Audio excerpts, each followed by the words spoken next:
daai vinnige tik, daar's 'n hele wêreld van tegnologie daar agter. Daardie bekende tikaksie, dit gebruik 'n ongelooflike onsigbare tegnologie. So, wat is die tegnologie wat hierdie kitskonneksies moontlik maak? Dis NVK en dit laat toestelle praat bloot deur hulle naby mekaar te bring. Dit basies gebou op RFID-tegnologie. Jou foon stuur radiogolwe na 'n ander toestel. Nou die cool ding is hoe eenvoudig hierdie proses eintlik in die praktyk werk.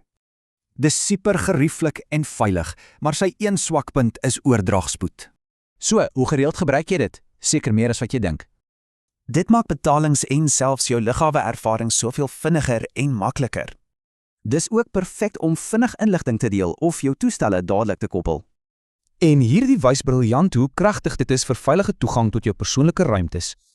Van fiksheid tot sosiale deel, die gebruike daarvan is besig om heeltyd uit te brei.